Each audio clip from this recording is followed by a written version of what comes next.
Hi, I'm Mindy Littman, Holland, and I'm the author of All My Funny Ones, a collection of short stories, and they're all intended to make you laugh. And if you see what I'm wearing, I'll go to any lengths to do that. All My Funny Ones is about people I've known and places I've been, and largely it's about relationships.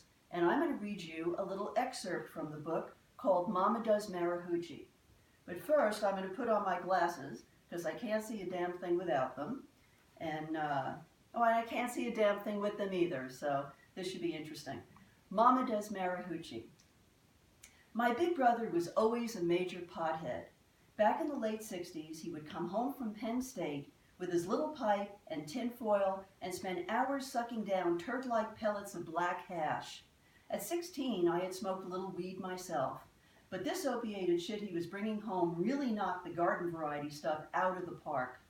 My parents knew he was smoking something in his room, but it was a sign of the times that they didn't attempt to stop him. What else did he have to do when he was home from school? I was a relative newcomer to mind-altering drugs and didn't care for them much. They made me paranoid. Like if my boyfriend wanted to get me stoned with the intention of relieving me of my virginity, he would have been better off giving me a cup of black coffee. You live and learn. At any rate, one night when my father announced he'd be coming home late, my mother barged into my brother's room and said, "Okay, bring out the Marahoochie. I want to see what all the noise is about." My brother was more than happy to oblige her.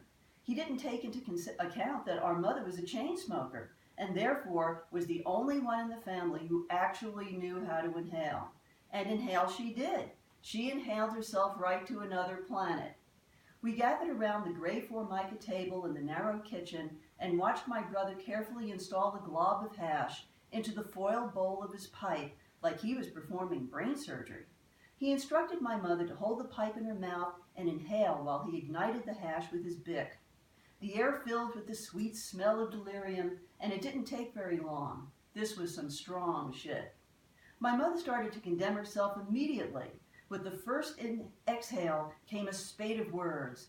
"Boy, am I stupid," she said. "Man, am I going to get sick? I must be out of my mind." She inhaled again, and the little black substance glowed malevolently.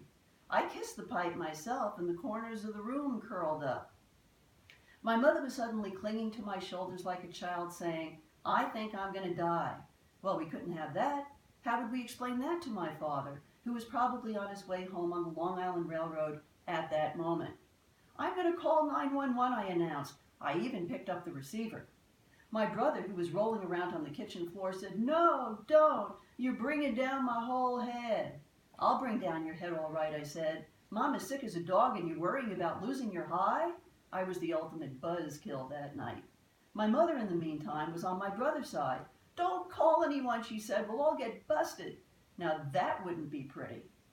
I pulled our mother onto the back steps to give her some air, and I think she may have gotten even more polluted. My brother and I finally propped her up on the floor in the living room with her head between two stereo speakers. We may have put on Joe Cocker or someone equally afflicted. My brother suggested that she feel the vibes, which sounded outdated even 40 years ago. "Listen to the music and don't drop dead" would have been a better choice of words, but he was too shit-faced to come up with something practical. I was still watching walls curling up myself, so what good was I? We peeled our mother off the floor and got the smoke out of the house before our father got home. As we yanked her up, she said, "I don't want to ever hear the word Marahoochie again." Since we had never heard the word Marahoochie before, we were able to assure her that it would not become a part of our vocabulary.